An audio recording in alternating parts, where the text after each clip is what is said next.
te i o tātou te talo. E whio mai a nganga pa ia, se ia e wha pa ia ina le wha moe moe nei. Wha pa ia ina whantasi ma le soi fua tāpua i o lau whanau. Ni o mātou whaia le tāpua inga i a te oe, i le nganga atoa ma le wha maunu. O lo sua whakiriso o mātou ole mawala o tuai. Amene. Se fulu marei wale vi ingo le tua tātou te pesiai. A pei se vai ta fele fele mu pelu tiane ile so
tau ina yo sa ua ile va ma fa tulo wat tulo na lava ole unga o te ole nei poti putonga ole mori mauina ole talaina ole ngalwenga ole OFISA ole tato i tumalo tapu vai tasi iai ana ngalwenga fatino lea sa fita i tunga iai le matua faiva malona fa alfa ai mai se le tai FONO ma le FONO fa AVAE e ai le tali tonunga ele i asa malu i tau fa fita auli sa auto lutia i puava mo to fe ngai ma pe au fatio o le tai so wa o fito wa i le savili ma le au ai le tuluma e mo moe fatas ai ma lo toa ma lo pale ma lo seu sila ma le seu mataina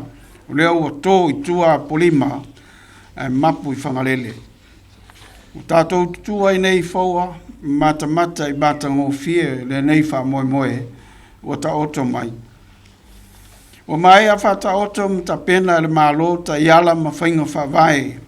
Whafoe ai le whatinonga o fuafuanga I tu malo ta itas. Mō le whaonga ina o fisosoani. O lango mai ai tātou malo mō le nei wha moe. Ua manino foi mamala malama le anawa le malo na fuafua mawhatino ai le nei fuafuanga. Te le eto tau whamatalaina foi le ala tanu na savalia mai le malo I le tau fuafuanga o le nei whamaite.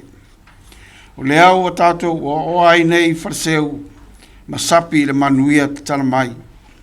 Pule ai lo tātou tu malo I lo nātina e whai.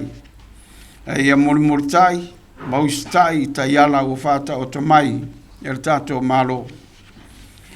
Ua tu le fale, ai fai mai ta ua le fale, e le ta ua le fale, a olona anu fale. Lau fionga I le tai fono ma le malu o le fono whavae, o le nei OFISA o outou o le anu fale. O mea tau te fuafuaina, matala loaina I fono tanga I tono o le nei fale, manui ai le tu malo nei male lumana. O le fale e le fai longa tangata, ma e le fai mea fa pito. Tātou fai mea fa tas, o se vaenga ua tasi le loto ma le fa moe e sufi se mea, e le ai le tu malo o lo tāpuai, ma talo mai o tau faiva. Lo tātou I tu malo, o tātou ngā luenga fai fa tasi, e o pongi o le nei tamu whainga. Awela tātou lango I fuafuanga o le awhata oto atu o le tai fono ma le fono whawae. Awa fo I le tu ua lau whautua, ma lau tu alalo, a wao ina e mawai malo. Ma e manui ai wha moenga. Lava fo I le papale, ma maul to vai, pe ai taimi, sasi ai whatinonga al komiti. E wao I la tau foi tangata soifua pei o tātou. A tātou tu whatasi, manuia mea tātou te whaia. Ai a tātou whewaiwai ai, o na mawha tū lea o le tātou awenga, mamai mawai manuia. I aruwhangia I le atua lo tātou a whia, ai meise la au whainga ruenga pa ia I ona whata e whia. A tātou ta ape, ia mawal tō whae le tai o le sauninga ma le nofo a whengainga. Mawal tō whae tupu mta maari I o le tu malo. Tupu pēle la aunga I ona tūla toa. Le tu vai o tina mta mai tai, ia mawal o tō soifua manuia. Ia mawal foi le tō whae, ia le tai fono, le fionga le whai pule o le tu malo. O lau fionga le tamai tai min sta, na utalainga matamua. Le mamalu o sui o le fono whawae, ma le au whainga ruenga. Ma le whaalo alo, o te whaasira atu ai, o te talo alo ia nei le ofisa o le fono whawae, whaasila sale le anga, no mela mua. Soifua.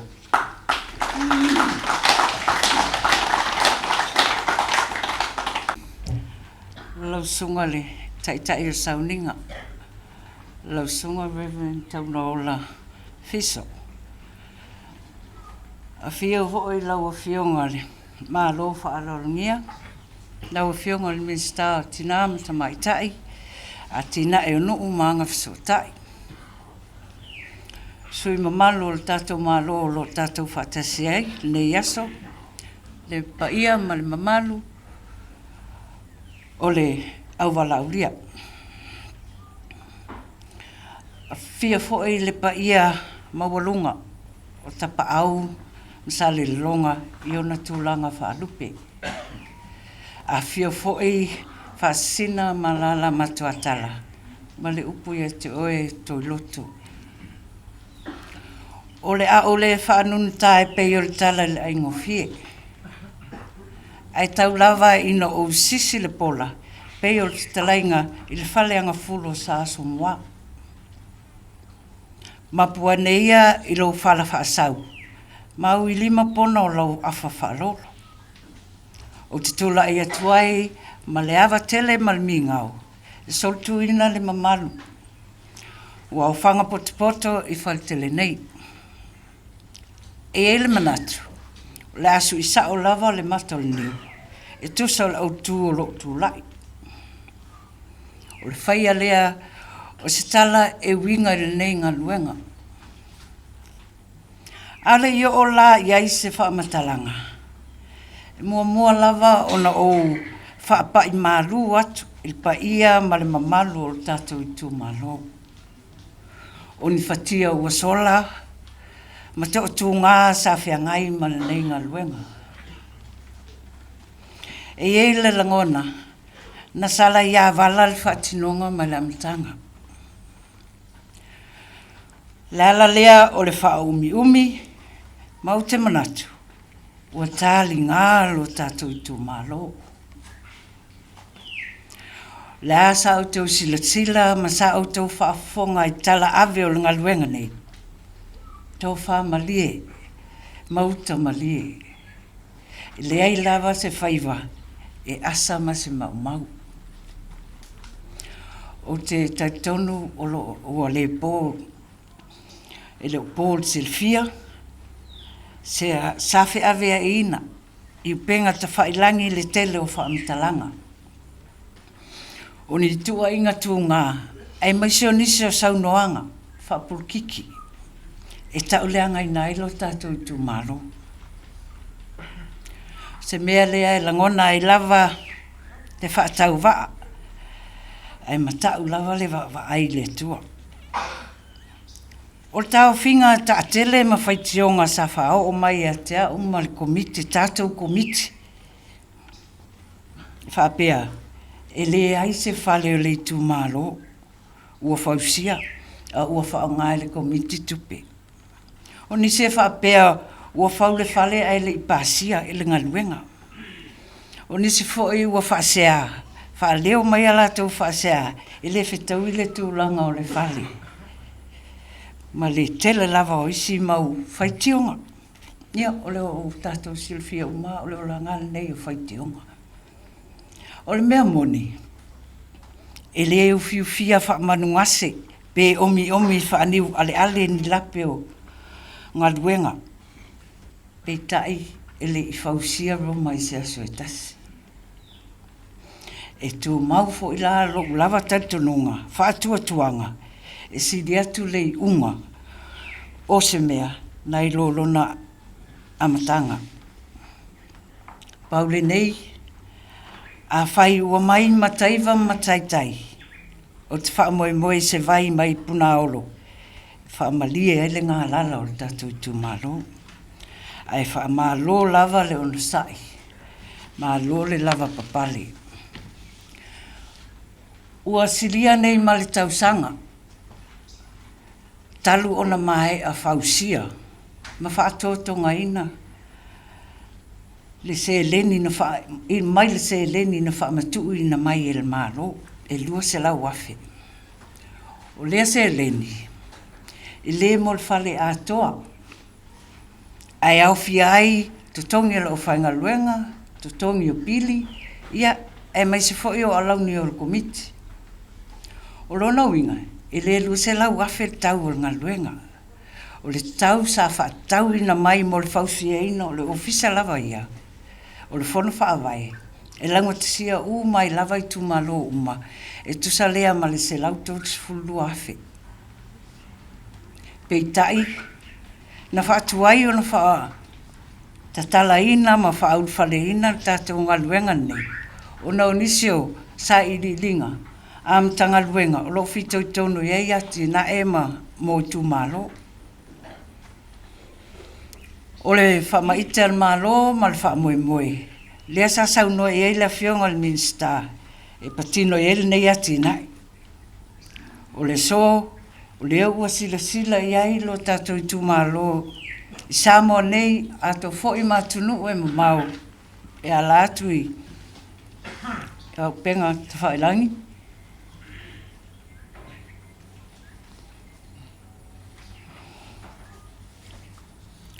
Ia, e tu ina atu tau sitsila mai. Ma whaafesenga ane lau whaamsinonga, pēna whaataunu ina ar komiti. Lea manu lauti, pēle ai fwoi. Atono le ao ngāfo nei aso i sila mai mo mai, ai la tau. I fōlinga au le leile nei o le maota le tūmālo whasale le anga numera mua. O staimi o no tau le whale lea, e sila i ai vaenga uma sa whaalu i aile se leni mai le mālo. O lo manatu, o le mea sili ma le tāua e pe o na saunoa i aile a fionga le minsta, e le o le whale, a o le ano whale. O se awa noa le leile nei, molia i tātou se whaftai, tātou whaftai le mālo. Tau alatu le fionga le minsta o tina matamai tai. E taulanga ina o le nei wha moe, a wase manuia o le tunu. Mālo le moe mana tunatu, mālo fōi lo nsa i tau whaafue ina o nei atina. Fia wha leo fōi se whaftai whaptoa. Talainga ia fiu, molo latou ainga sa fiu. Ona le whamtu ina mai o le nei vaenga lo latou whanua, e whaatu ai, leo luai OFISA, mole, komiti, FONO AVAE, whaasale le anga numero mua. Ia le pa iae ma le mamaru o lo tātou tūmālo, whaasale le anga mua. O te whaatalasanga ina la o tau langolango. La o tau langolango sua. Ia le lei, o la tātou ngaluenga tau soa whaatasi. E mātou te mōmia e au nei ma le komiti. La o tau langolango sua, ia le lei ai o na whaatino. Atina e uma o whaata oto nei te tonu, mai te tonu o la tātou fuafuanga mo atina e. O ia wha moe nga uma, tātou te la lafo lava i lea tua o tātou na ona fuafua. A o lea tua i lana pule, na te whaatau nuina.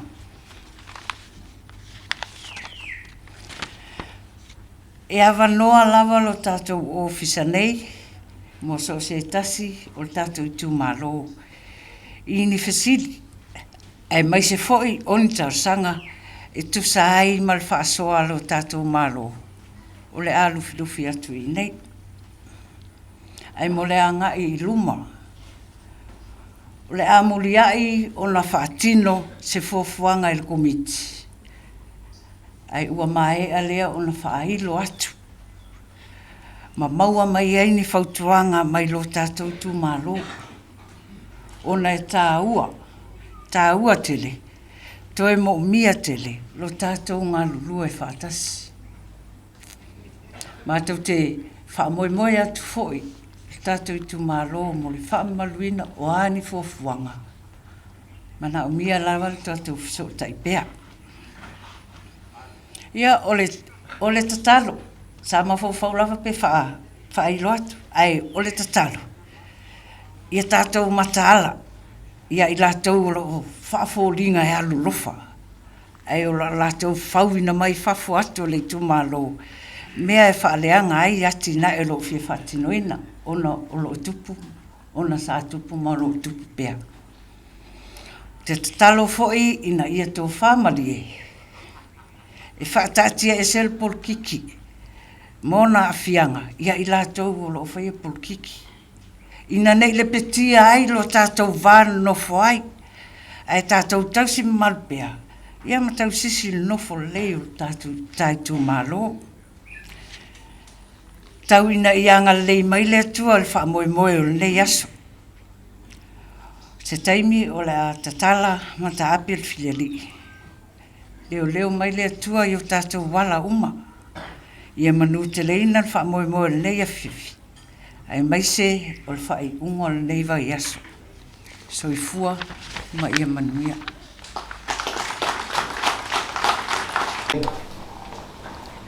Aftai mo le awanoa. E tā ua le whai. Ai si leo na tā ua le anu whai. Oa nei a vea nei maota.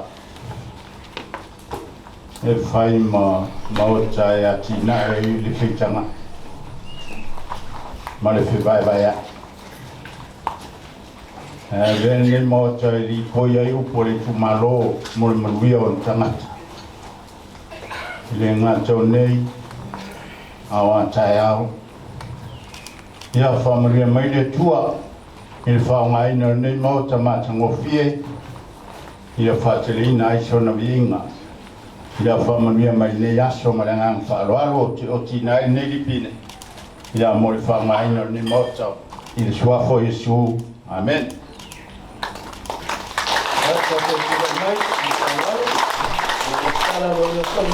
Mai,